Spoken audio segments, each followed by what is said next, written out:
Assalamualaikum warahmatullahi wabarakatuh. Di video ini kami akan menjelaskan tentang materi basis data untuk memenuhi tugas dari dosen pengampu Ibu Dina Marisa Khairina yang beranggotakan Ade Nugraha, Andri Saputra, Denis Christian, Ramadana, Luki Amiluddin, Yuda Pratama. Yang pertama, model data. Suatu cara untuk menjelaskan tentang data-data yang tersimpan dengan tujuan untuk menyajikan data agar mudah dimengerti. Jenis model data terdiri atas dua. Yang pertama, model data berbasis objek. Yang kedua, model data berbasis record. Komponen pembentuk IR. Yang pertama, entitas merupakan segala sesuatu yang informasinya perlu disimpan dalam basis data dengan simbol persegi panjang. Ada pula himpunan entitas, merupakan kumpulan entitas yang sejenis.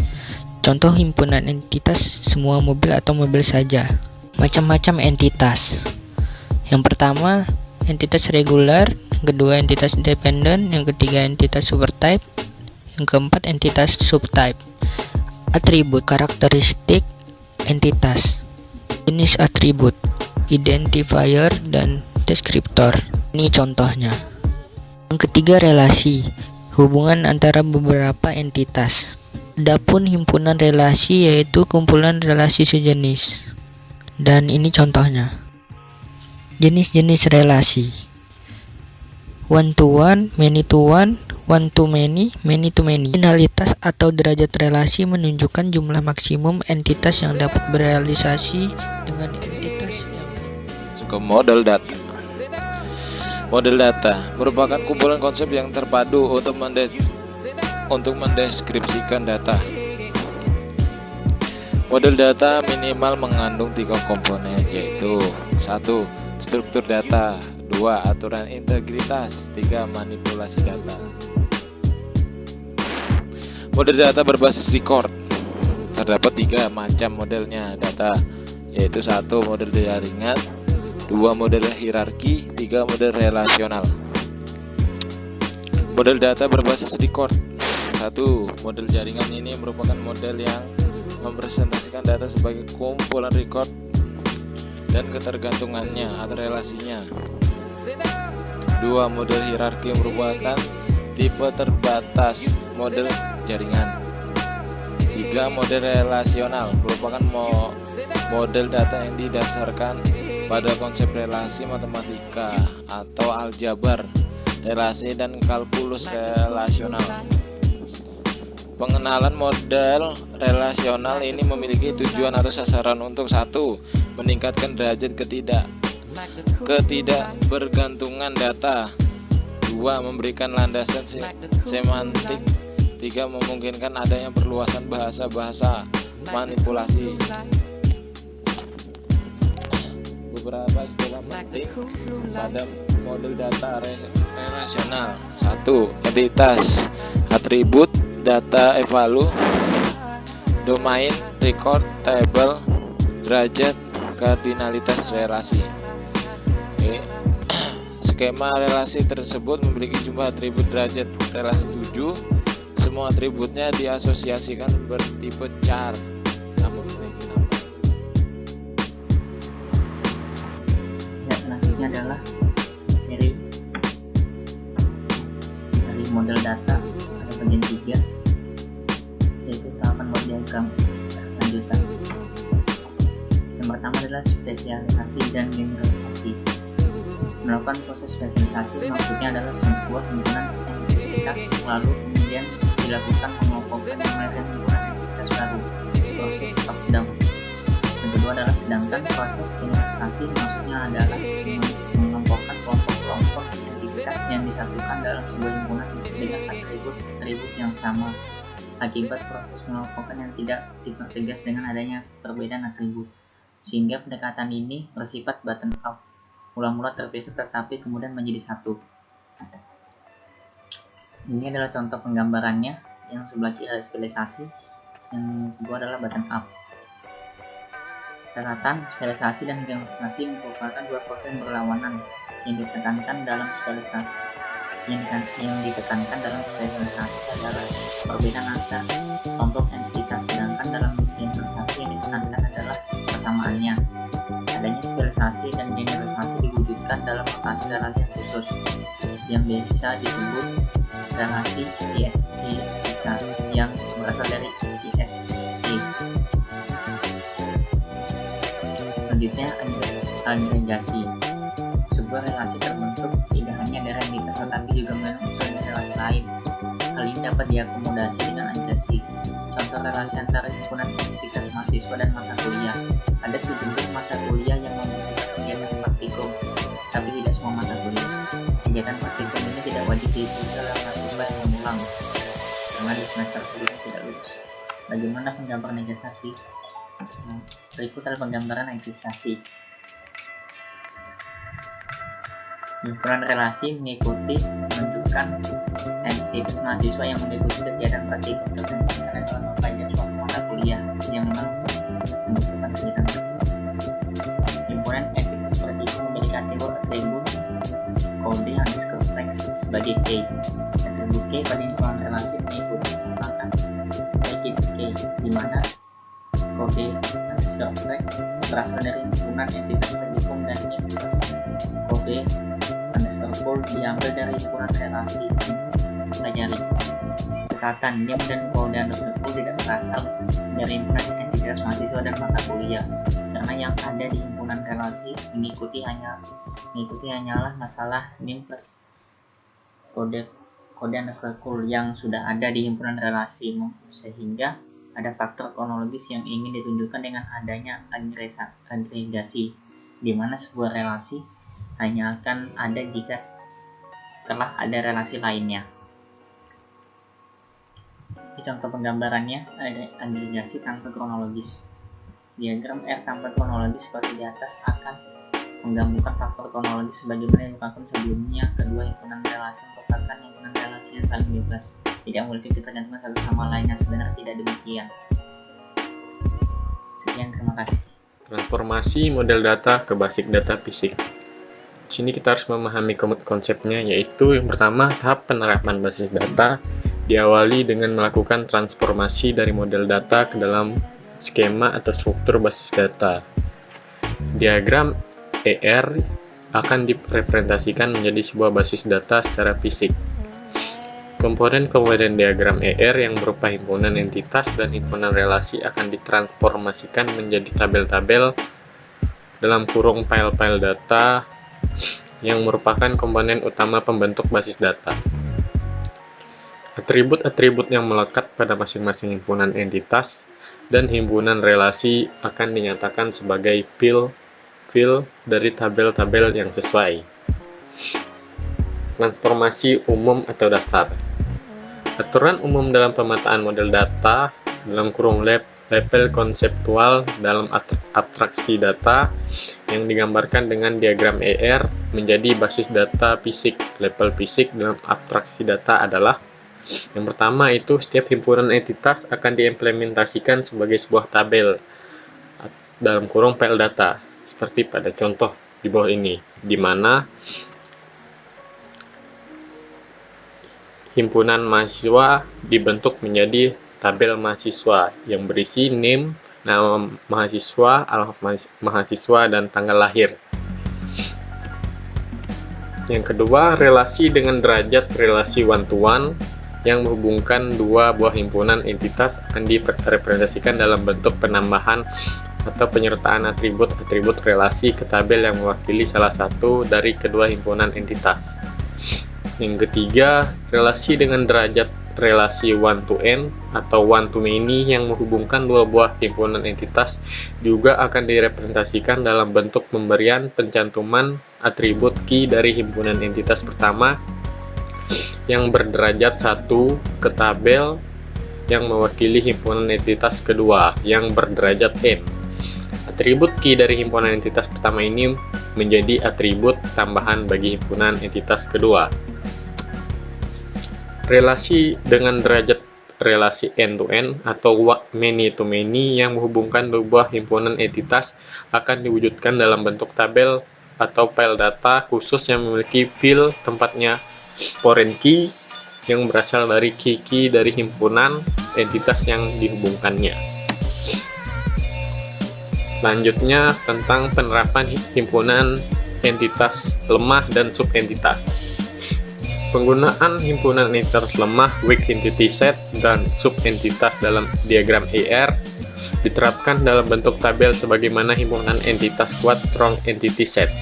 Bedanya, jika himpunan entitas kuat sudah dapat langsung menjadi sebuah tabel utuh atau sempurna walaupun tanpa melihat relasi dengan himpunan entitas yang lain. Maka himpunan entitas lemah dan subentitas hanya dapat ditransformasikan menjadi sebuah tabel dengan menyertakan pula atribut key yang ada di himpunan entitas kuat yang berelasi dengannya. Lebih jauh lagi, atribut key tersebut juga menjadi key atau paling tidak menjadi bagian dari key dari tabel penerapan himpunan entitas lemah dan subentitas. Ini merupakan contoh penerapan himpunan entitas lemah. Ciri himpunan entitas lemah adalah dua garis kotak seperti pada himpunan orang tua di gambar ini. Kemudian penerapan subentitas hasil spesialisasi adalah subentitasnya itu adalah dosen tetap dan dosen tidak tetap, dan himpunan utamanya itu adalah himpunan dosen. Lanjut, penerapan relasi tunggal unary relation. Penerapan relasi tunggal unary relation dari ke himpunan entitas yang sama dalam diagram IR tergantung pada derajat relasinya. Untuk relasi tunggal dengan derajat relasi one to one to many dapat diimplementasikan melalui penggunaan pil key sebanyak 2 kali untuk fungsi yang berbeda. Misal, jika memiliki himpunan entitas A dengan 2 atribut X dan Y dengan X sebagai key, maka relasi tunggal terhadap himpunan entitas tersebut diwujudkan dengan menambahkan kembali pil X tersebut ke tabel A. Karena nama pil di setiap tabel harus unik, maka pil X yang kedua harus diganti namanya sesuai dengan fungsi atau relasinya. Kemudian penerapan relasi multi-entitas, many to relation. Relasi multi-entitas yang menghubungkan lebih dari 2 himpunan entitas, n himpunan entitas di mana n besar dari 2, akan diterapkan sebagai bentuk tabel khusus. Tentu saja setiap himpunan entitas yang terlibat dalam tabel relasi juga akan direpresentasikan dalam tabel-tabel terpisah. Jika pada relasi yang menghubungkan n buah himpunan entitas, dapat dipastikan bahwa derajat relasi parsial antara n kurang 1 buah himpunan entitas dengan suatu himpunan entitas, misalnya X, adalah one to many, maka relasi tadi tidak perlu diwujudkan sebagai sebuah tabel khusus dan atribut-atribut cukup dilekatkan pada himpunan entitas X tersebut. Kemudian penerapan relasi ganda, redundant relation. Tidak ada yang istimewa dalam mengimplementasikan relasi ganda di antara 2 himpunan entitas. Implementasinya ditinjau pada masing-masing relasi tanpa terikat satu sama lain berdasarkan derajat relasi di masing-masing relasi tersebut.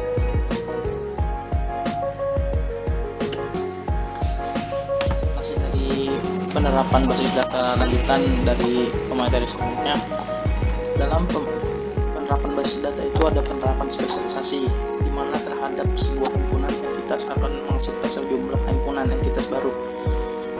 Satu entitas kuat bebas akan menjadi acuan bagi entitas lainnya, dan sisanya merupakan subentitas. Dan kemudian generalisasi yang dilakukan dengan mengabaikan perbedaan beberapa himpunan entitas yang memang memiliki banyak kesamaan, berlawanan dengan spesialisasi.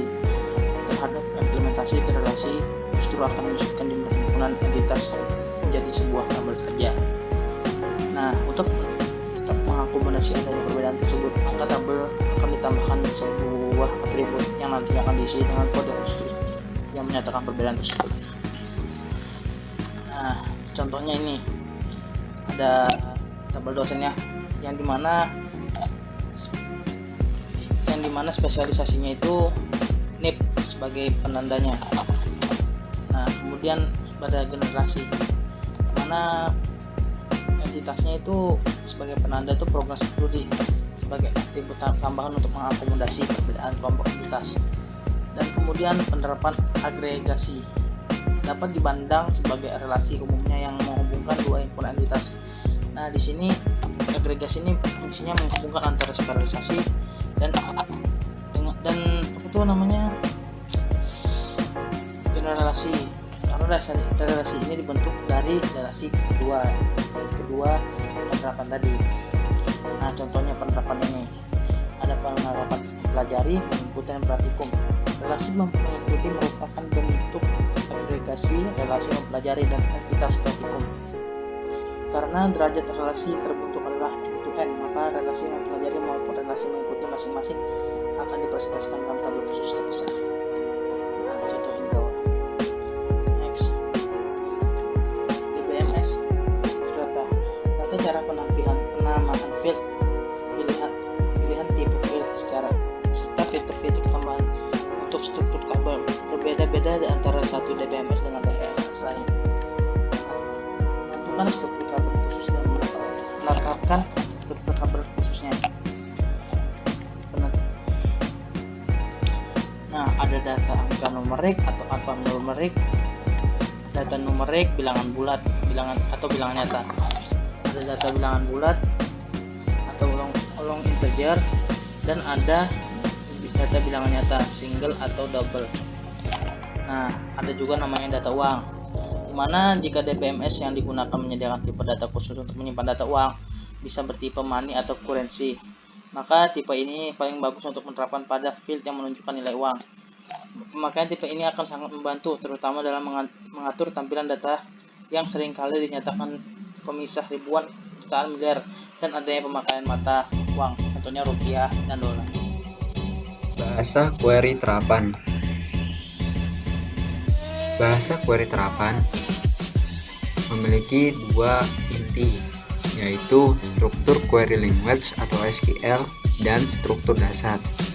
Yang pertama, struktur query language merupakan bahasa query terapan yang banyak digunakan oleh berbagai DBMS, diterapkan dalam berbagai development tools dan program aplikasi untuk berinteraksi dengan basis data. Bahasa ini dibangun dengan dasar aljabar relasional dan sedikit kalkulus relasional. Yang kedua, struktur dasar. Struktur dasar memiliki 3 klausa. Yang pertama, klausa select digunakan untuk menetapkan daftar atribut atau field yang diinginkan sebagai hasil query. Klausa ini mengacu pada operasi project dalam query formal. Yang kedua, klausa form digunakan untuk menetapkan relasi atau table atau gabungan table yang akan ditelusuri selama query data dilakukan. Ketiga, klausa where yang sifatnya opsional digunakan sebagai predikat atau kriteria yang harus dipenuhi dalam memperoleh hasil query. Klausa ini mengacu pada operasi seleksi dalam bahasa query formal. Contoh penulisan query dengan 3 klausa tersebut. Bisa kita lihat ada sintaks pada layar ini, yaitu select judul, lalu buka siku penerbit, tahun, from TB buku, lalu siku lagi, where kategori sama dengan sejarah. Penjelasan: judul, penerbit, tahun merupakan atribut atau field pada table. Yang kedua, TB buku merupakan nama table pada database yang kita gunakan. Where kategori sama dengan sejarah digunakan untuk mencari data buku berdasarkan field kategori yang bervalue atau bernilai sejarah. Yang terakhir, tanda siku merupakan tanda opsional yang artinya boleh digunakan atau tidak, tergantung kebutuhan pengguna saja. Selanjutnya, fungsi agregasi. Bahasa query formal memiliki fungsi agregasi yang membantu pengguna dapat menampilkan data-data agregasi seperti banyaknya record, total nilai suatu atribut, rata-rata nilai atribut terbesar maupun terkecil. Fungsi-fungsi tersebut bisa dijabarkan sebagai berikut. Yang pertama, count untuk mendapatkan jumlah record data hasil query. Kedua, sum untuk mendapatkan jumlah nilai total suatu atribut numerik atau angka hasil query. Yang ketiga, avg untuk mendapatkan nilai rata-rata suatu atribut numerik hasil query. Yang keempat, max untuk mendapatkan nilai terbesar atau tertinggi dari suatu atribut hasil query. Yang kelima, min untuk mendapatkan nilai terkecil atau terendah dari suatu atribut hasil query. Contoh sintaks fungsi agregasi.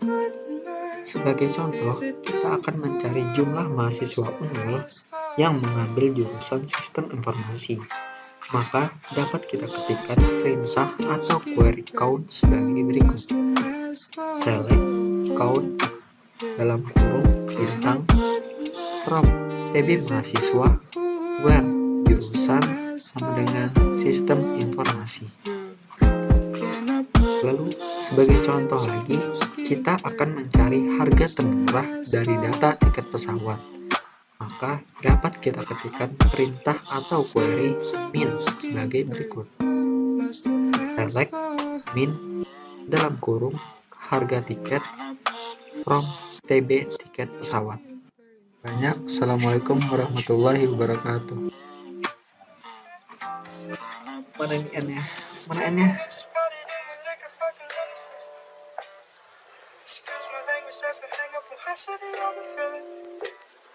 Sorry, I feel no attraction and now that it's been a bit.